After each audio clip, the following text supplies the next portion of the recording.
नमस्कार, स्वागत है आपका एबीपी न्यूज में। आपके साथ मैं अखिलेश आनंद हूं। क्या यूक्रेन युद्ध खत्म होने वाला है? यह सवाल आज इसलिए क्योंकि चीन के राष्ट्रपति शी जिनपिंग के मॉस्को दौरे को लेकर अटकलें लगने लगी हैं कि वो यहां पीस प्लान लेकर आए हैं। जी हां, कहा तो यही जा रहा है। जिनपिंग के इस पीस प्लान में रूस और यूक्रेन के बीच युद्ध रोकने का पूरा जिक्र है।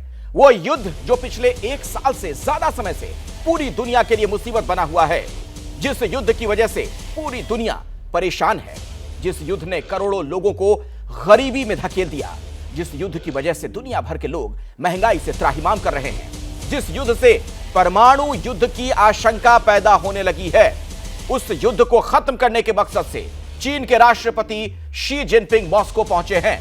लेकिन क्या चीन के प्लान पर यूक्रेन राजी होगा? क्या पुतिन जिनपिंग की बात मानेंगे? किन शर्तों के साथ युद्ध खत्म होगा? क्या चीन की कोशिशों को अमेरिका का ग्रीन सिग्नल मिलेगा? चीन की इस पहल का भारत पर क्या असर होगा? तो आज इन तमाम सवालों पर करेंगे हुंकार में चर्चा।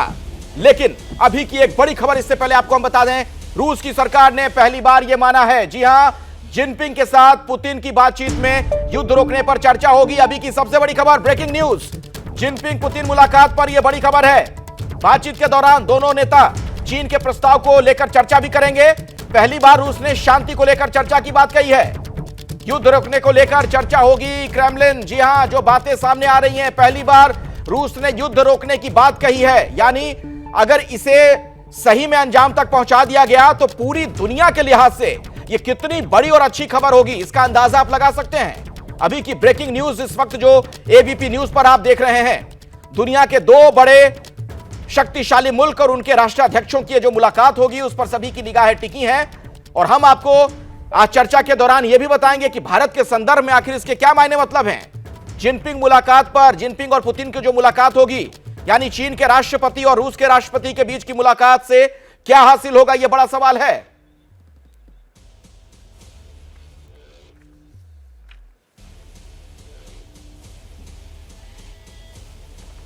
तो आइए इसी पर चर्चा करते हैं, चर्चा की शुरुआत करते हैं। कई खास मेहमान मेरे साथ जुड़ गए हैं। मेरे साथ विवेक काजू साहब हैं, आप राजनयिक रह चुके हैं। दीपक बोहरा साहब जुड़ेंगे, आप भी राजनयिक रह चुके हैं। मेजर जनरल के सिन्हा साहब रिटायर्ड हमारे साथ जुड़ गए हैं। मेजर जनरल ए के सिवाच रिटायर्ड डिफेंस एक्सपर्ट के तौर पर हमारे साथ जुड़ने वाले हैं, उनसे भी हमारी बातचीत होगी। काजू साहब, पहला सवाल, ये जो घटनाक्रम देखने को मिल रहा है, क्या युद्ध रुक जाएगा इससे? मुझे नहीं लगता है कि इतनी आसानी से युद्ध रुके। शी जिनपिंग जरूर कुछ न कुछ प्रस्ताव लेके गए होंगे, लेकिन दरअसल बात यह है कि रूस ने यूक्रेन के पूर्वी और दक्षिण भाग की काफी भूमि रूस में सम्मिलित कर ली है। अब इतना आसान पुतिन के को नहीं होगा कि वो भूमि वापस दे दे। और मुझे ये भी नहीं लगता है कि यूक्रेन किसी हालत में ये मानेगा कि उसके जो इंटरनेशनली रिकग्नाइज्ड बाउंड्रीज हैं उससे उस पर रूस का कोई भी प्रभाव हो। तो इस वक्त ये जरूर है कि दुनिया चाहती है, चीन चाहता है, अमेरिका चाहता है कि हम भी चाहते हैं कि युद्ध रुके, लेकिन अंग्रेजी में कहते हैं that a crisis has to be ripe for negotiation, और वो मुझे अभी नहीं दिख रहा है। मुझे ये संभावना नहीं दिख रही है कि बातचीत होने को बहुत चर्चा होगा। पुतिन कहेंगे कि हम भी चाहते हैं, पहले से भी कहते हैं हम शांति चाहते हैं। यूक्रेन के लोग कहते हैं कि शांति हो सकती है अगर रूस अपनी सेनाओं को ले जाए और हमारी भूमि पे फिर हमारा कब्जा हो। लेकिन इस वक्त एक आखिरी चीज मैं कहूंगा कि शी जिनपिंग ने जो एक कमाल दिखाया है जी, क्योंकि जिसमें ईरान और सऊदी अरेबिया को वो के बीच में उन्होंने जो दरार थी उसको खत्म किया है, और ये दरार बीजिंग में जाके खत्म हुई, अग्रीमेंट बीजिंग में हुई।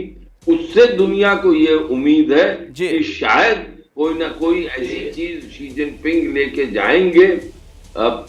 पहुंचे हैं मॉस्को जिसकी वजह से दोनों साइड्स जो हैं, यूक्रेन और रूस तैयार हो जाएंगे कि शांति हो। लेकिन आज के दिन इस वक्त मुझे वो संभावना नहीं नजर आ रही है आपको। ठीक है, लेकिन काटजू साहब, मैं चाहता हूं कि सभी मेहमानों से पहले इसी पर एक एक टिप्पणी ले लूं, उसके बाद चर्चा को आगे बढ़ाऊंगा। सिवात साहब, सिवात साहब, आपका क्या आकलन है? ये जो दोनों राष्ट्राध्यक्षों की मुलाकात हो रही है, और जैसा कि हम ब्रेकिंग न्यूज अभी अभी दर्शकों को दे भी रहे थे कि खबर ये आ रही है, इस बात की तस्दीक की गई है कि दोनों राष्ट्राध्यक्षों के बीच युद्ध रोकने को लेकर भी बातचीत होगी, तो यहां से आगे क्या देख रहे हैं आप?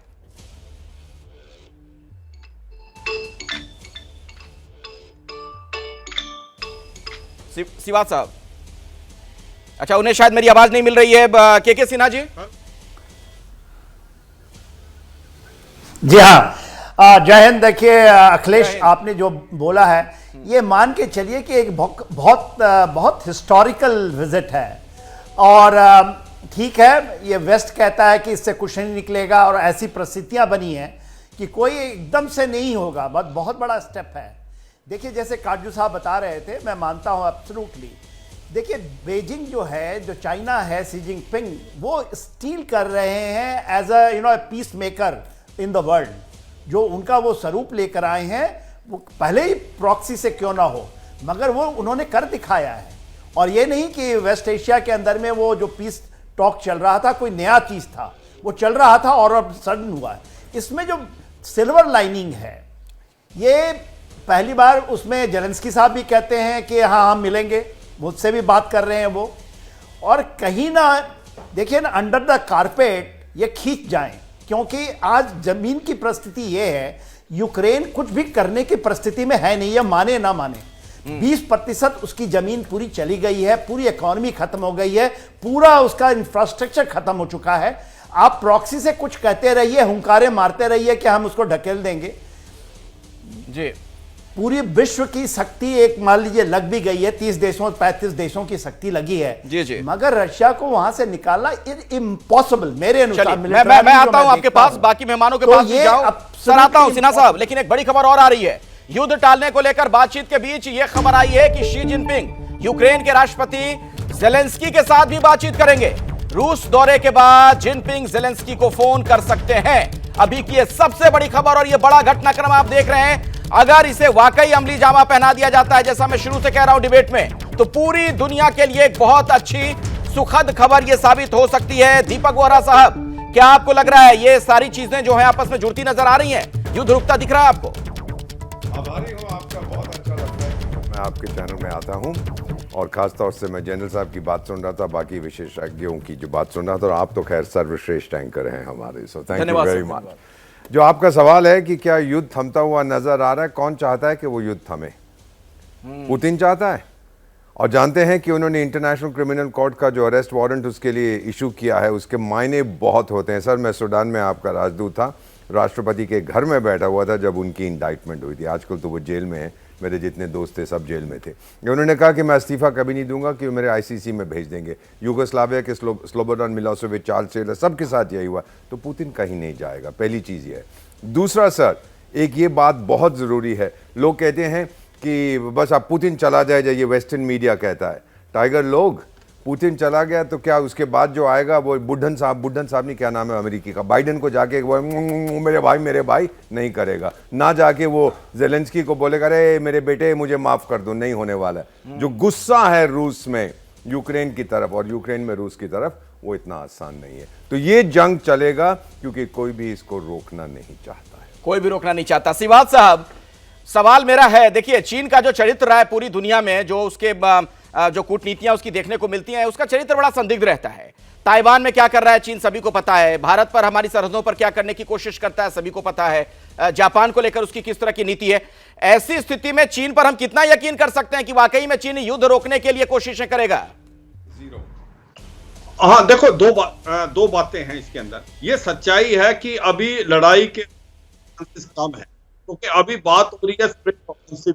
ऐसा लगता है जिस प्रकार से रूस ने तैयारी कर ली है, और जैसे ही बर्फ पिघल के और गर्मी आती है, हो सकता है एक बहुत मेजर ऑफेंसिव रूस करे, और वो उसके अंदर बेलारूस से भी जा सकता है, और ईस्टर्न यूक्रेन से भी, और क्रीमिया। और ऐसे में उसको हथियार चाहिए, और हथियार अभी उसको ईरान और नॉर्थ कोरिया के अलावा नहीं दे रहा। अब वो चीन से हथियार लेना चाहता है। अभी तक चीन ने हथियार नहीं दिए, क्योंकि चीन मालूम है कि $3 बिलियन का ट्रेड है यूरोपियन यूनियन और अमेरिका से। अगर वो हथियार देता है तो उसके इकोनॉमिक सेक्टर लगता है, उसकी बहुत ज्यादा कंपनियां भी यूरोपियन यूनियन में और अमेरिका में है, तो वो लगता नहीं कि उनके मदद करने को तैयार है। मगर एक दूसरी बात है, जो चीन ने अभी सऊदी अरेबिया और ईरान में कि वो ऐसे दो देश जो कि बहुत ही कट्टर दुश्मन, उनको लेने के लिए एक प्रकार से डिप्लोमेटिक रिलेशन को एक बरकरार करना, ये एक बहुत डिप्लोमेटिक विक्ट्री माना जाएगा। तो उससे अभी सबको होप होगी, कहीं ऐसा तो नहीं है, क्योंकि रूस को भी अभी तो वार फटीग हो गई है। रूस की कंडीशन कोई अच्छी नहीं है, इकोनॉमिक और मिलिट्री कंडीशन, क्योंकि हथियार का एक देश अकेला लड़ता है। तो ऐसा लगता है हो सकता है ये आशा बनी है, स्पेशली सऊदी अरेबिया और ईरान की डिप्लोमेसी और डिप्लोमेटिक रिलेशन होने की, कि चीन कोई ऐसा पॉजिटिव रोल खेल सकता है, और इसके सबको एक प्रकार से होप है। तो मैं ये कहूंगा, दो बातें हैं, ग्राउंड पे ऐसा नजर नहीं आ रहा कि ऐसी कोई चीज है कि अभी लड़ाई रुकेगी, क्योंकि दोनों तरफ से तैयारियां हो रही हैं। यूक्रेन को भी बहुत हथियार मिल रहे हैं, अभी आप उनको चैलेंजर 2। बिल्कुल, सवाल तो यही है, जब युद्ध को भड़काने की कोशिशें हर तरफ से हो रही है, ऐसे में समाधान निकलेगा कैसे? एक और बड़ी खबर दर्शकों को बता दें, रूस यात्रा की शुरुआत से पहले शी जिनपिंग ने कहा है कि युद्ध खत्म करने के लिए राजनीतिक समाधान पर चर्चा हो सकती है। रूस के एक अखबार में लिखे अपने लेख में जिनपिंग ने कहा, युद्ध रोकने के लिए उनके 12 पॉइंट के प्रस्ताव पर चर्चा हो सकती है। इस प्रस्ताव को जिनपिंग ने पिछले महीने दिया था, तो इस पर जो चर्चा होगी उसका हासिल क्या होगा? काटजू साहब, आपको क्या नजर आ रहा है? फिर से वही सवाल, क्या ताइवान अब सेफ रहेगा, एलएसी शांत रहेगा, चीन फिर से दो मुही बात तो नहीं कर रहा है? चीन तो दो मुही बात करता ही करता है।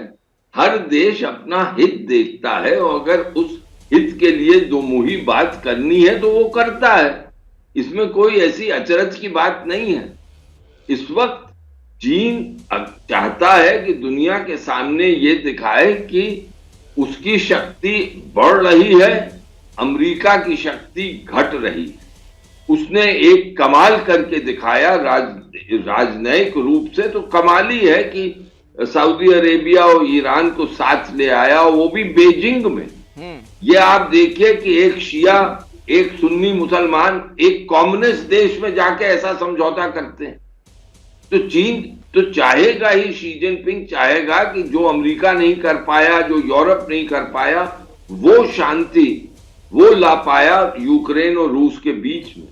लेकिन जो जमीनी इस वक्त हकीकत है यूक्रेन और रूस में, जो एक प्रकार से गुस्सा है, जिसका दीपक बात जिक्र कर रहे थे, जो एक राष्ट्रवाद यूक्रेन और रूस में भड़क गया है, बिल्कुल उसको शांत करने में इतना आसान नहीं होगा। ये शी जिनपिंग सही कहते हैं कि दरअसल अंत में तो राजनैतिक और राजनयिक रास्ते ही निकलते हैं किसी भी समस्या के समाधान, अंतर्राष्ट्रीय समस्या के समाधान के लिए। जी। लेकिन उसके लिए जो सर्कमस्टेंसेस चाहिए होते हैं, जो हालात चाहिए होते हैं, वो आज के दिन मुझे नहीं दिख रहे हैं। ये बड़ी महत्वपूर्ण बात काटजू साहब आपने कही है कि अभी मौजूदा हालात वैसे नहीं है। मेरे साथ एक बहुत ही खास मेहमान इस बीच जुड़ चुके हैं, अभय सिंह हैं, रूस के कुर्स्क में यूनाइटेड रशिया पार्टी के आप डेप्यूटेट हैं, जो दर्शकों को समझने के लिए मैं बता दूं कि भारत में विधायक के बराबर होते हैं। यूनाइटेड रशिया पार्टी पुतिन की ही है। अभय जी, बहुत बहुत स्वागत, नमस्कार, कैसे हैं आप? नमस्कार, धन्यवाद, सब ठीक जी। ये बताइए क्या चल रहा है आपके वहां पर, जिस तरीके से शी जिनपिंग पहुंच रहे हैं, क्या खबर है वहां पे? देखिए, शी जिनपिंग का मॉस्को आना, ये उनका एक सरकारी विजिट है जो कि बहुत पहले से प्लान किया हुआ था। और लास्ट टाइम जब हमारे राष्ट्रपति व्लादिमीर पुतिन वहां गए थे, उसी समय पुतिन ने उन्हें इनवाइट किया था रशिया आने के लिए। उन्होंने उनके इनविटेशन को एक्सेप्ट करते हुए ये डेट फिक्स थी, इसी के तहत वो रशिया आए हैं। अभी वो लैंड कर गए हैं, हमारे प्राइम मिनिस्टर उनको रिसीव भी कर लिए हैं एयरपोर्ट पे। तो ये एक फिक्स मीटिंग था, और इसको आप इस नजरिए से मत देखिए कि वो मॉस्को आ रहे हैं यूक्रेन और रशिया के क्राइसिस के सॉल्व करने के लिए ये इसका कोई खास मकसद नहीं है। इनका विजिट जो है वो पहले से फिक्स इकोनॉमिकल और रशिया और चाइना के डीप अंदर जाकर उसकी दोस्ती और उसके इकोनॉमिकल पॉलिसी को गहराई में डाल। तो इस तरह की जो बातें कही जा रही हैं अभय जी, शी जिनपिंग ने जो संपादकीय भी लिखा है अखबार में, सारी बातें जो कही जा रही हैं, क्या सिर्फ एक माहौल बनाने के लिए फिर किया जा रहा है कि एक मतलब पूरी दुनिया के लिए शांति दूत के तौर पर चीन अब सामने आ रहा है? आपका क्या आकलन है इस पर? देखिए, हमें रशिया को शांति दूत की जरूरत नहीं है, लेकिन शांति से जिस चीज का समाधान हो सकता है उसको करने में रशिया कभी पीछे नहीं जाएगा। मेरे ख्याल से रशिया और चाइना के बीच अभी राष्ट्रपति के साथ इस मुद्दे पे बात हो सकती है, लेकिन ये कंफर्म नहीं है कि इसी चीज के लिए हमारे शी जिनपिंग मॉस्को आए हैं। इस चीज को आप उतना इम्पोर्टेंट मत समझिए। ये तो उनका जो विजिट है मॉस्को का, ये पहले से प्लान्ड वे में पहले विजिट से है। ये बड़ी महत्वपूर्ण जानकारी आपने दी अभय जी। तो इसका क्या मैं एक निचोड़ निकाल सकता हूं के सिन्हा साहब कि ये सिर्फ और सिर्फ माहौल बनाने की कोशिश है चीन की तरफ से? क्या इसका एक अर्थ निकाला जाए अभय जी जो बातें कह रहे हैं? देखिए अभय जी वहाँ हैं, उनका अपना एक है। मेरा ये मानना है कि ये कोई फिक्स मीटिंग नहीं है, ये एब्सोल्युटली टाइम्ड है और टाइमिंग ऐसी है जिसमें कि रशिया मेरे अनुसार जो उसके एम्स थे, भले उसके सेटबैक्स हुए हों, उन्होंने मोरलेस हासिल कर लिया है। जो पुतिन साहब हैं वो जो चाहते थे मेरे ख्याल से मोटे तौर पे वो हो गया है। उन्होंने वेस्ट को भी एक्सपोज करना था कि ये आप प्रॉक्सी की तरह रशिया के ऊपर में आप हावी हो रहे हैं, उसकी तरफ आ रहे हैं। तो आज के दिन में जो परिस्थितियां हैं उस परिस्थितियों को लेकर चलिए। और देखिए, इसलिए मैं बोलता हूं, पुतिन कल ही गए थे, आप मारियोपोल में उनको देखा, आपने उधर देखा कि किस तरह से वो वहां क्रेमिया में गए थे।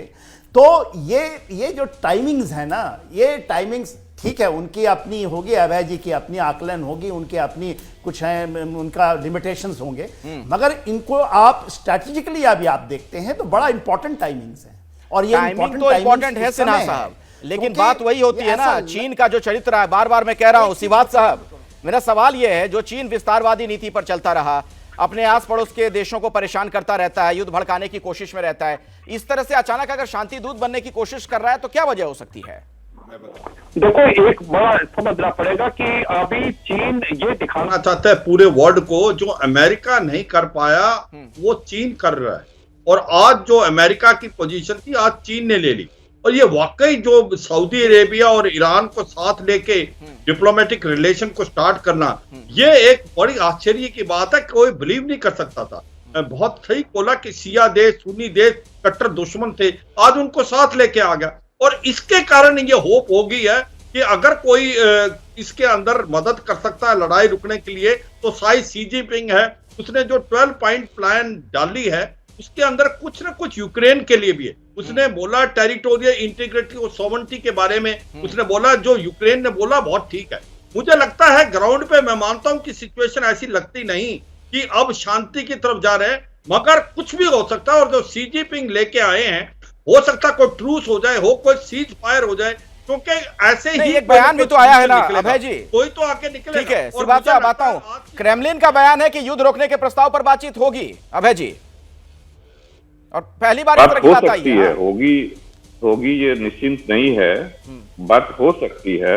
बात हम हर लोगों से करेंगे, बात चाइना से भी हो सकती है, हमारे मोदी साहब भी कर सकते हैं, कोई भी कर सकता है, लेकिन बात उस हद तक हमारी सरकार तैयार होगी जब हमारे कंडीशन पे यूक्रेन और दूसरे उसके बैकिंग कंट्रीज तैयार होंगे, तभी बात हो सकती है।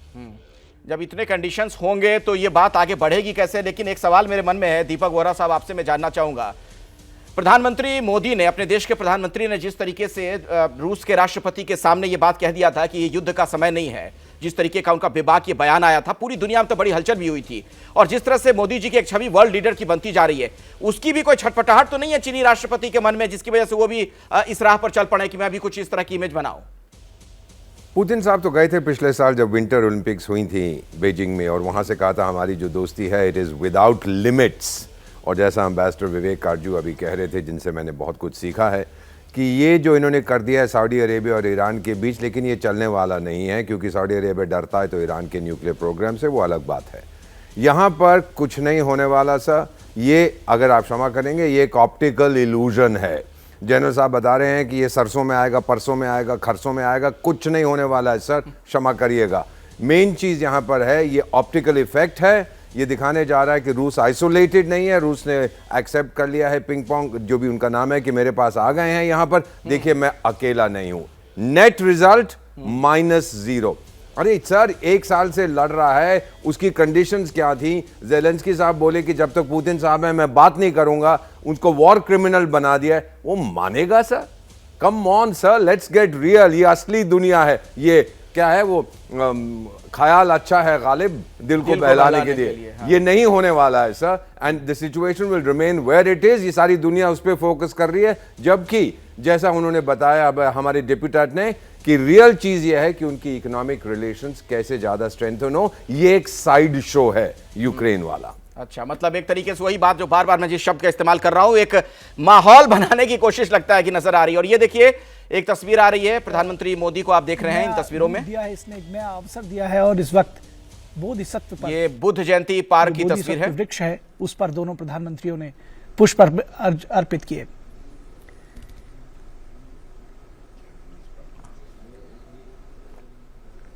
तो दिल्ली का ये बुद्ध जयंती पार्क, जहां जापान के प्रधानमंत्री के साथ प्रधानमंत्री नरेंद्र मोदी, एक ध्येय ऑब्जेक्टिव कॉमन रखना और कैसे उस ऑब्जेक्टिव को, उस ध्येय को जापान के प्रधानमंत्री के साथ आप देख रहे हैं प्रधानमंत्री नरेंद्र मोदी वहां पर बुद्ध जयंती पार्क में पहुंचे हैं। आप इस पर कुछ बोलना चाह रहे थे दीपक बोरा साहब, कुछ आप इसमें ऐड करना चाह रहे थे क्या? जापानीज जी मैं यही कहना चाहता हूँ, हमारी दोस्ती बहुत पुरानी है जापान के साथ। हमारा एक ट्राइलैटरल अरेंजमेंट भी है, अब तो क्वाड्रिलैटरल हो गया, यूएस, इंडिया, जापान और ऑस्ट्रेलिया, बहुत सी चीज़ें हैं क्वाड में भी, एटसेट्रा एटसेट्रा। हमारी दोस्ती बहुत पुरानी है। हम पहला देश थे, एक ही देश थे जिन्होंने जापान से पैसे नहीं लिए दूसरे विश्व युद्ध के बाद। जापान की कंट्रीब्यूशन ऑटो इंडस्ट्री, हमारी रेलवेज में, हमारी टेक्नोलॉजी में, इलेक्ट्रॉनिक्स में बहुत कुछ है। ये जो आए हैं सर, ये एक जर्नी ऑफ फ्रेंडशिप है, और जो पिंग पोंग वहाँ गए हैं वो एक जर्नी ऑफ एक्सप्लॉयटेशन है। ये दोनों के बीच में अंतर है सर। मैं वही सवाल भी तो पूछ रहा था ना, जो हम लोग पहले चर्चा कर रहे थे, उससे भी जोड़ दूं। जापान के प्रधानमंत्री जो नजर आ रहे हैं, क्या जापान भी अब ये सोच ले कि चीन की तरफ से कोई उकसावे वाली कार्रवाई नहीं होगी? अब बदल रहा है चीन। सवाल नहीं पैदा होता सर, चीन अपना रवैया कैसे बदलेगा? वो तो मिडिल किंगडम है, वो शांति दूत बन रहे हैं शी जिनपिंग, वो तो दिखाने के लिए बहकावा है सर। जब उनके पास 60s, 70s, 80s, 90s में ताकत नहीं थी, चुपचाप से कर रहा था। 2000 के बाद बहुत सा पैसा आया तो अपना बदमाशी एंड रबिश, वो क्या BRI इनिशिएटिव कर दिया, वो ठप हो गया तो हमारे से पंगा लिया, हमने पिटाई की, वियतनाम से पंगा लिया, सबसे मिलिट्री ट्राई किया, वो भी जब ठप हो गया अब कहता है कि दूसरा कुछ ट्राई करता हूं, अब मैं दुनिया में पीस मेकर बन गया। अरे कौन भरोसा करेगा आपके ऊपर, जब आपकी पूरी फिलॉसफी, आपकी पूरी थ्योरी कम्युनिज्म की यह है कि मैं शहंशाह, जंगल का शेर मैं, आप लोग सब गीदड़ हो। और एक चीज फाइनली बना देता हूं, जो वर्ल्ड ऑर्डर की आप बात करते हैं, existing world order which was America centric, sir उस पश्चिमी जंगल का राजा अमेरिका था, उसको चेतावनी देने वाला कोई नहीं था। पूर्वी जो जंगल है वहां पर 2 राजा नहीं होंगे, एक रूस है और एक चीन है। ये मैरिज ऑफ इनकन्वीनियंस है, ये भी ज्यादा देर नहीं चलेगी। चलिए, तो भारत और जापान की दोस्ती का एक नया दौर, उसकी बानगी ये तस्वीरें इस वक्त एबीपी न्यूज पर जो आप देख रहे हैं। और इस बीच एक बड़ी खबर और बताएं आपको, मॉस्को में जब पुतिन और जिनपिंग मिल रहे होंगे तब ब्रिटेन में 40 से ज्यादा देशों के न्याय मंत्री पुतिन पर बच्चों के अपहरण, यूक्रेन में कथित युद्ध अपराधों की जांच का समर्थन करने के लिए लंदन में मीटिंग कर रहे होंगे। तो आप देखिए कितना बड़ा विरोधाभास, किस तरीके का यह कंट्रास्ट नजर आ रहा है। और इन हालातों के मद्देनजर विवेक काटजू साहब, सवाल मेरा वही है कि क्या उम्मीद करें इस बैठक से, जो 2 राष्ट्राध्यक्ष मिलने वाले हैं, पूरी दुनिया क्या शांति की तरफ बढ़ेगी इसके बाद? चीज तो मैं ये कहूं, और दीपक जी तो बहुत अनुभवी हैं, लेकिन दीपक जी को भी मालूम है कि हर देश अपने हित पर काम करता है। अंतरराष्ट्रीय संबंधों में हितों की जगह होती है, दोस्ती की, मित्रता की जगह नहीं होती। आज अगर जापान हमारे साथ खड़ा है तो उसके हित और हमारे हित मिलते हैं, इसलिए साथ खड़ा है। अगर चीन और रूस साथ खड़े हैं तो उनके हित मिलते हैं।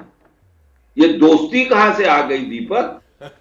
तो हम लोग जरा वास्तविकता पे रखें, बात रखें तो अच्छा रहेगा। इस वक्त चीन, ये सही बात है, वो वास्तविकता से दूर नहीं जाना चाहिए। चीन की इकोनॉमी हमारी इकोनॉमी से 6 गुना ज्यादा है। जी काजू साहब, ये वास्तविकता है। बीच में रोक रहा हूं आपको काजू साहब, जरा मैं इसमें कुछ जोड़ना चाह रहा था, उसके बाद अपनी बात पूरी करिएगा। अभी की जो तस्वीर हम दिखा रहे थे कि जापान के प्रधानमंत्री के साथ भारत के प्रधानमंत्री नजर आए, उसके पहले भी मोदी जी तमाम राष्ट्राध्यक्षों के साथ मिलते जुलते रहते हैं, बहुत सहज अंदाज में, उनकी बात का वजन भी माना जाता है, हर जगह उनकी बात सुनी भी जाती है। तो वही एक बार थोड़ी देर पहले जो मैं सवाल पूछ रहा था, उसकी छटपटाहट भी तो नहीं नजर आ रही है शी जिनपिंग के मन में कि हम चीन के राष्ट्रपति तो है, लेकिन पूरी दुनिया में कोरोना के बाद विलन वाली छवि बन गई, उसे बदलें थोड़ा। एब्सोल्युटली। देखिए, भारत की अपनी एक साख है दुनिया में, मोदी जी की साख है दुनिया में, इस पे दो राय नहीं हो सकती। जो हमारा बाजार है, दुनिया चाहती है कि हमारे बाजार का फायदा उठाए, इसीलिए वो आ रहे हैं, इन्वेस्टमेंट करना चाहते हैं। इस चीन से थोड़ी घबराहट है अमेरिका को, क्योंकि चीन आज के दिन विज्ञान शक्ति बन गया है। ये वास्तविकता है। हमारे जो विशेषज्ञ हैं, विजय गोखले, उन्होंने एक आर्टिकल में लिखा था, China is a science power now. अब आज के दिन अमेरिका को चीन से थोड़ी सी घबराहट जरूर है, ये सही बात है। और चीन इस वक्त वो 1960 के दशक का चीन नहीं है। आज के दिन मैं ये नहीं कह रहा हूं कि चीन से हमें खौफ की जरूरत है, बिल्कुल नहीं। हमारी क्षमता है, हम प्रबल देश हैं, हमारी सेना का शौर्य किसी से कम नहीं। लेकिन इस वक्त ये सही बात है कि शी जिनपिंग जब जाते हैं और जब बोलते हैं तो उनकी बात को दुनिया सुनती है, अमेरिका सुनता है। क्यों? क्योंकि उनकी इकोनॉमी जो है वो ये मान के चल रहा है कि थोड़े सालों में अमेरिका की इकोनॉमी से बढ़ जाएगी। तो ये तो वास्तविकता है, इससे क्या दूर जा सकते हैं हम दीपक? जी जी। और इस बीच एक और बड़ी खबर है, दीपक जी अपनी बात रखिएगा, उससे पहले दर्शकों को मैं बता दूं, जिनपिंग रूस और यूक्रेन के बीच युद्ध टालने की कोशिश में जुटे हैं, लेकिन जेलेंस्की ने रूस से अपने सैनिकों को वापस लेने की मांग की है। यह भी एक अभी अपडेट मैं आपको दे दूं, यूक्रेन की तरफ से यह मांग उस वक्त हुई जब शी जिनपिंग मॉस्को के दौरे पर हैं। क्या इन दोनों घटनाक्रमों को आपस में जोड़कर देखें क्या सिन्हा साहब, के सिन्हा जी? देखिए अखिलेश जी, वास्तविकता को यदि आप जमीन पे लेके, हम यदि रेटरिक में जाएंगे तो हम इन चीजों को छोड़ देंगे। मेरा यह मानना है ये बहुत इंपॉर्टेंट इवेंट है, इसको ऐसे हम ब्रश साइड करके नहीं दे सकते और हल्के में ना लें। देखिए, चीजें इसलिए हैं कि इसमें प्लेयर्स जो हैं, इसमें प्लेयर हैं जेलेंस्की, इसमें आपको पुतिन तो ही है, शी जिनपिंग हो गए इसमें, और एक वेस्ट है। वेस्ट तो कहता है, आज किर्वी का आया है रिपोर्ट, जॉन किर्वी का, वो कहते हैं कि आज यदि हो जाता है, यदि पीस टॉक, तो यूक्रेन हार जाएगा, वो हमें मंजूर नहीं, उनको मंजूर नहीं होगा। आपको एक बात बताऊं, एक अंडर टेबल बात चल रही है जेलेंस्की से, और वो चल रही है कि $100 बिलियन तो मदद मिल गई, अब वेस्ट के पास ताकत नहीं। और ये यदि ये शी जिनपिंग फोन पे कह दें कि हम $200 बिलियन देंगे, और जिस तरह पाकिस्तान की तरह आपकी वो, आप ये मान के चलिए ये डीप पॉकेट्स वर्क करता है और कर रहा है आज के दिन में। ये हिस्टोरिकल 71 की लड़ाई में अमेरिका हमारा सबसे बड़ा था, 7th फ्लीट लेकर आया था, आज हम उसके साथ स्ट्रैटेजिक पार्टनरशिप है। क्या बदल गया ना पूरा का पूरा परिवेश। वो हमारे लिए 7th फ्लीट लेकर आया था बे ऑफ बंगाल में। जी बिल्कुल। तो आप इन चीजों को कहिए कि हिस्टोरिकली ऐसा नहीं होगा, यह ऐसे नहीं है, परिस्थितियां बदल रही हैं, हमें डिबेट के ऊपर में सीरियस होना पड़ेगा। नहीं होंगे तो हम लोग, हमारा चाइना के साथ क्या है वो तो है, हम कर रहे हैं, नॉर्दर्न बॉर्डर में कुछ नहीं हो सकता, इंडियन ओशन रीजन में हम बहुत मजबूत हैं, और हमारा जो IOR है वो, और इंडो पैसिफिक के अंदर में वो परिस्थितियां अलग हैं। मगर जो मैं आज जो कारजू साहब कह रहे हैं उनको प्लीज ध्यान से सुनिए, वो थोड़ी प्राथमिकता दे रहे हैं। और मैं भी ये मानता हूं कि भले ये कह देंगे कि नहीं ये जस्ट फोटो इवेंट है, कल खत्म हो गया, मैं नहीं मानता। अदरवाइज क्या होगा? नहीं सिन्हा साहब, आप ये नहीं मानते तो आप क्या मानते हैं क्या हो सकता है? बातचीत क्यों नहीं हो? क्या हो जाएगा? मतलब आपको क्या लग रहा है यहां के बाद क्या बदल जाए, क्या चीजें बदल जाएंगी? देखिए रशिया एब्सोल्युटली हावी है, ये आप लेके चलिए। रशिया को आप कितना भी गाली निकाल लीजिए, रशिया ने अपने चीजें, आपके 20% जमीन उसके पास में है, 4,500 लाख ट्रुप्स को उसने खड़े करके वहां पर डिफेंस में बैठा दिया। कोई इसको निकाल सकता है वहां से? ये कोई मजाक है क्या? ये या तो हम मिलिट्री बैटल्स को नहीं समझते और हम हल्के, सब चीज की चीजें निकलती हैं, वो डिप्लोमेटिकली निकलती है। वेस्ट कहता है कि उसको डिप्लोमेटिक कवर दे रहा है चाइना, दे रहा है उसको। इसमें क्या कर रहा है? वेस्ट क्या कर रहा है? सिवात साहब, मिलिट्री जो कंट्रीज हैं वो तो हथियार दे रहे हैं यूक्रेन को कि और लड़ो, तमाम वहां पर युद्धक हथियार पहुंचाए जा रहे हैं, मिसाइलें दी जा रही हैं, टैंक दिए जा रहे हैं, वहां पर गोले बारूद की सप्लाई हो रही है। ये बात तो बिल्कुल ठीक है कि हो क्या रहा है कि अभी यूक्रेन को मदद मिल रही, और यूक्रेन जो भी कोई बातचीत करेगा रूस के साथ, चाहे चीन कराए, अकेला नहीं होगा। जो नाटो बोलेगे, जो अमेरिका बोलेगा, उसका बहुत ही इंपैक्ट होगा, क्योंकि यूक्रेन अकेला तो है नहीं। मगर ये सच्चाई है कि ये लड़ाई एक ऐसे दौर पे पहुंची है अभी। देखो, दो बातें हैं कि लड़ाई बंद होने के दो तरीके हैं, या तो एक हारे एक या जीते, या एक कहीं ना कहीं बैटल फटीग आ जाए। और मुझे लगता है हार जीत के ज्यादा अब बैटल फटीग की तरफ जा रहा है कि कहीं ना कहीं अभी जो यूरोप और नाटो है उसके पास भी हथियार जो हैं वो अनलिमिटेड नहीं है, वो भी कम हो रहे हैं। और इधर जो रूस है वो अकेला लड़ रहा था ईरान और कहीं ना कहीं एक और बड़ी खबर आ गई है, मैं आता हूं आपके पास, आगे आपसे हम बात करेंगे। जिनपिंग और पुतिन की मुलाकात से पहले रूस ने इंटरनेशनल क्रिमिनल कोर्ट पर निशाना साधा है। चीन ने, माफ कीजिएगा, चीन ने कहा है कि आईसीसी को डबल स्टैंडर्ड से परहेज करना चाहिए। चीन का यह बयान पुतिन को युद्ध अपराधी बताने के बाद आया है। आप समझ रहे हैं दीपक बोहरा साहब किस तरह की दोस्ती दिख रही है? मैरिज ऑफ इनकन्वीनियंस है, सारी दुनिया प्रेशर डाल रही है पश्चिमी देश रूस के ऊपर, और ये एक बड़ा देश आया है जो कहता है कि मैं आपका हाथ मिलाऊंगा, आपके साथ खड़ा हुआ हूँ, विदाउट लिमिट्स पार्टनरशिप की ये लोग बात करते हैं। काजू साहब, आपने तो मुझे सब कुछ सिखाया डिप्लोमेसी में। मेरी पोस्टिंग फॉर्मर सोवियत स्पेस में आप ही ने की थी, 4 बार मैं वहां जा चुका हूँ। ये तो मत कहो सर, इतना मैं आपसे कहना चाहता हूं सर, आप कि it's not going to happen sir. इतना गुस्सा है, इतनी गर्मी है। आपने कहा था इंटरेस्ट की बात, इंटरेस्ट भी परमानेंट नहीं होते सर, वो भी बदलते जाते हैं, आप ही ने सिखाया था। और अब जो हम देख रहे हैं यहां पर सर, इस समय पिंग पोंग को क्या डर है कि अगर रूस ने घुटने टेक दिए तो नेक्स्ट टारगेट इज चाइना, और वो ये नहीं चाहता कि मैं अगला टारगेट पर। जी बिल्कुल बिल्कुल, बात वहां तक जा रही है, मुझे भी लग रहा है ऐसा। काजू साहब, देखिए, चीन परमाणु शक्ति, रूस परमाणु शक्ति, अब अमेरिका परमाणु शक्ति है, हम परमाणु शक्ति। परमाणु शक्तियों में युद्ध की बात इतनी आसानी से नहीं करनी चाहिए कि कोई हावी हो जाएगा, कोई नहीं होगा। आज की दुनिया परमाणु शक्तियों की जब खेल होता है तो बहुत सतर्कता के साथ आगे बढ़ते हैं।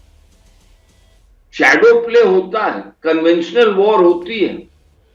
आप एक चीज नोटिस करिए, अमेरिका ने जितने भी हथियार यूक्रेन को दिए हैं उसमें से कोई ऐसा हथियार दिया है जिससे यूक्रेन रूस की इंटरनेशनली रिकॉग्नाइज्ड बाउंड्रीज के अंदर जाके आक्रमण कर सके, पूर्ण आक्रमण कर सके।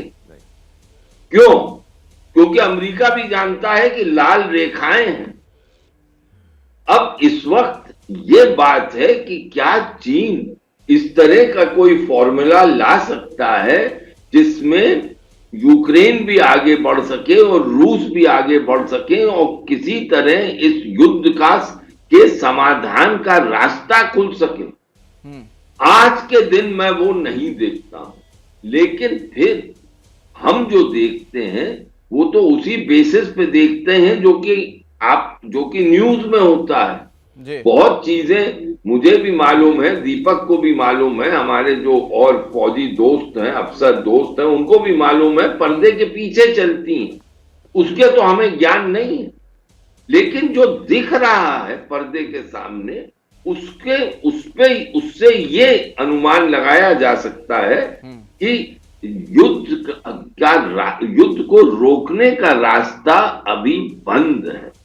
उस रास्ते में कोई सुराख मुझे नहीं दिख रहा। ठीक है, आपको सुराख अगर नहीं दिख रहा है, ठीक है काटजू साहब, आपको सुराख नहीं दिख रहा है, तो मेरा सवाल यहां से आगे ये है कि अगर शी जिनपिंग ये पहल कर रहे हैं, जिस तरीके से उन्होंने एक आर्टिकल भी लिखा है अखबार में, AK सिवात साहब, आपसे मैं भारत के संदर्भ में समझना चाहूंगा, शी जिनपिंग को माना जाए कि ईमानदारी से वो प्रयास कर रहे होंगे, क्योंकि ये वही चीन है ना जो हिंदी चीनी भाई भाई का नारा जिसने बुलंद किया था और उसके बाद क्या हुआ था सभी को पता है। देखो अखिलेश, ये अलग अलग बातें हैं। देखो भारत और जब चीन की बात आती है, मैं पूरा सहमत हूं कि चीन के ऊपर आप भरोसा नहीं कर सकते। स्पेशली जिस प्रकार से वो 3 डिवीजन लेके अप्रैल 2020 में आया था और उसके बाद अभी भी डैपसांग से वापस नहीं गया है, और उसको वो डैपसांग एक स्ट्रेटेजिकली इंपॉर्टेंट है और वो समझता है कि वो डायरेक्टली नुब्रा वैली और साइचिंग ग्लेशियर जा सकता है, और उसने जो डिसएंगेजमेंट की है, डी इंडक्शन नहीं की, अभी भी अपना 3 डिवीजन का जमावड़ा उसने 50 किलोमीटर पीछे बिठा रखा है। मगर जब बात आती इंटरनेशनल बाकी जो रूस की और अभी जो यूक्रेन की है, मुझे लगता है कि अब इसके अंदर एक वार फटीक का आ गई है, बहुत लंबी लड़ाई खिंचती है और कुछ ज्यादा होने वाला नहीं है।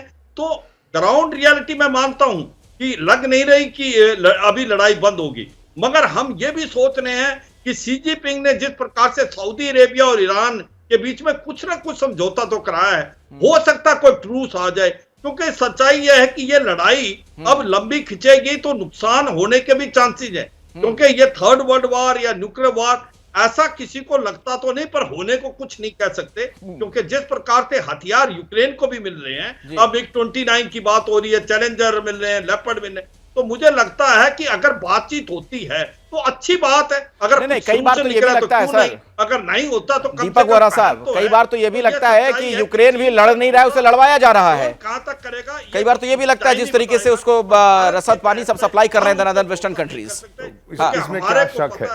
सॉरी, जनरल साहब कुछ कह रहे थे। किया है हमारे जो है नुकसान हुआ है, तो हम चौकन्ने हैं और हम तैयार हैं। नहीं, आप उनकी कुछ बातों से सहमत नहीं थे, इसलिए मैं आपकी टिप्पणी इस पर चाह रहा हूं। जो आप कह रहे थे, आप कह रहे थे नहीं यकीन नहीं कर सकते, क्यों? चीन पे बिल्कुल भरोसा नहीं कर सकते। सबके साथ धोखा दिया है, वियतनाम के साथ दिया है, सोवियत संघ के साथ दिया है, हमारे साथ किया है, जापान के साथ किया है, फिलीपींस का, बहुत सी चीजें हैं। उसका ट्रस्ट कोई नहीं कर सकता, और जो करता है फिर उससे बड़ा मैं क्या कह सकता हूं कि misunderstanding, non understanding of China's reality, यही सच्चाई है चाइना के। नहीं, लेकिन सिन्हा साहब, आपको बहुत भरोसा नजर आ रहा है शी जिनपिंग के कदम पर, क्यों? आखिर उसके पीछे क्या? ये उम्मीद पे दुनिया कायम है, मैं भी जानता हूं, लेकिन इतनी उम्मीद क्यों? देखिए, ये शायद आप मेरा ये मानना है, मैं शुरू से ये बताता हूं कि ये फ्रोजन कॉन्फ्लिक्ट है और इसको समझने की चेष्टा कीजिए। ये कोई कॉन्फ्लिक्ट नहीं है कि वो उसके कोई वारे न्यारे हो जाएंगे, हार जीत हो जाएगा। ये फ्रोजन कॉन्फ्लिक्ट हैं, ये सालों साल चलेगा। और ये कॉन्फ्लिक्ट ये नहीं हुआ कि आप 24 फरवरी 2022 को हुआ, ये हुआ था 2014 में और उससे पहले भी चला था। और ये टाइमिंग जो है भी है, ये एब्सोल्युटली है। अफगानिस्तान से निकलने के बाद उनको ड्रॉ किया गया है, रशिया को ड्रॉ किया गया है इस वॉर के अंदर में, इस फेज के अंदर में। और ये जो चल रहा है ये फ्रोजन रहेगा, ये आप लेके कहेंगे नहीं रहेगा। रशिया यहां से नहीं निकलेगा, ये लेके चलिए। वो 2014 में आया था, क्रीमिया ले लिया था और लुहांस्क डोनेस्क में रहा था। ये आप माने ना माने, हम बैठेंगे फिर 2 साल बाद, यही आप डिस्कशन करेंगे। हाँ, ये चीजें जमीन पर 14 के बाद क्या हुआ था, मिन्स एकॉर्ड हुआ था, ये एकॉर्ड्स की बात हो रही है। ये कोई और एकॉर्ड में, ये आप मान के चलिए वेस्ट इसमें हार चुका है और यूक्रेन हार चुका है इस फेज के अंदर में। ये फ्रोजन कॉन्फ्लिक्ट हैं, ये चलते हैं। हमारा पाकिस्तान के साथ फ्रोजन कॉन्फ्लिक्ट है। तो आपका आकलन यह है कि आप फिलहाल वेस्ट आपको हारा हुआ नजर आ रहा है। एक बड़ी खबर में दर्शकों को दे दूं, उसके बाद आता हूं अपने मेहमानों के पास। इंटरनेशनल क्रिमिनल कोर्ट के खिलाफ रूस ने बड़ी कार्रवाई शुरू की है। रूस ने आईसीसी के वकीलों और जज के खिलाफ आपराधिक केस शुरू कर दिया है। रूस ने यह कार्रवाई आईसीसी की तरफ से पुतिन के खिलाफ अरेस्ट वारंट जारी करने के खिलाफ की है।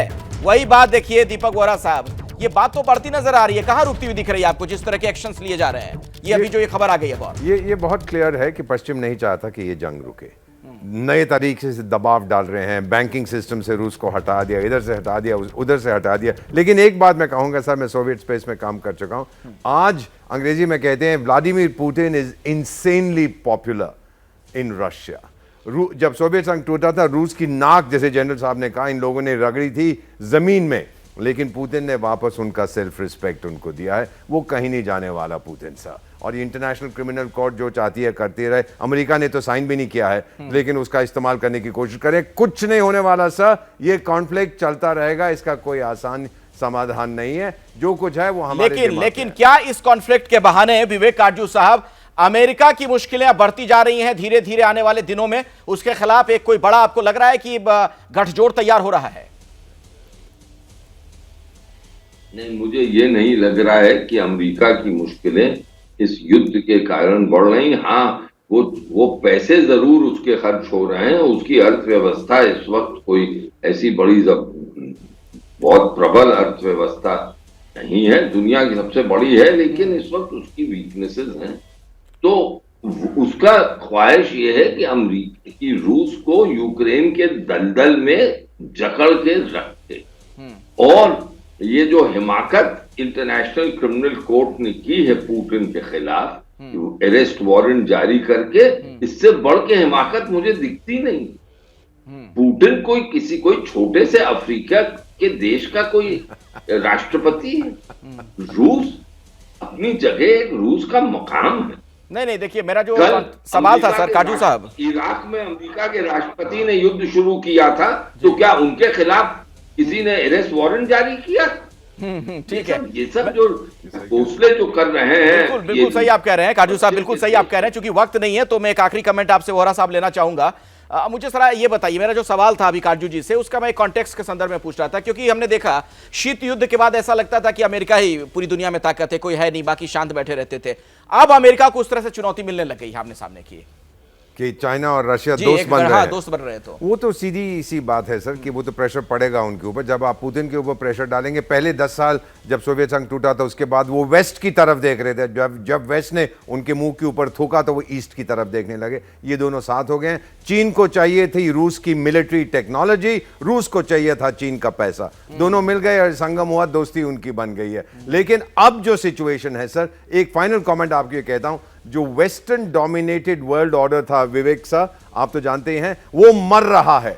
और जो नया ऑर्डर आने वाला है उसको जन्म नहीं लेने दिया जा रहा। चलिए, बहुत बहुत अभी तक गर्भ में फंसा हुआ है। दीपक वोरा साहब बहुत बहुत धन्यवाद। विवेक काटजू जी, सिन्हा साहब, शिवाज जी, आपका शुक्रिया हमारे साथ जुड़ने के लिए। और जैसा कि सिन्हा साहब बार बार कह रहे थे, हम लोग यही चाहते हैं, उम्मीद पर दुनिया कायम है। और युद्ध देखिए कोई समाधान दरअसल होता नहीं है, तो युद्ध रुक जाए, इसी में हम सभी की बेहतरी है। क्या मजबूरी है मेरी, बताइए। मैं अभी आपको बताती हूँ कि मैंने ओए होए होए होए, नमकीन के चटकारे लेते हुए टकटकी मार के डिबेट शो को पॉज रिपीट कर करके देख रहे हैं जोगिंदर जी। इनकी तरह आप भी देखें अपनी फेवरेट डिबेट्स को रिपीट कर, और डाउनलोड कीजिए एबीपी लाइव ऐप अपने स्मार्ट टीवी पर।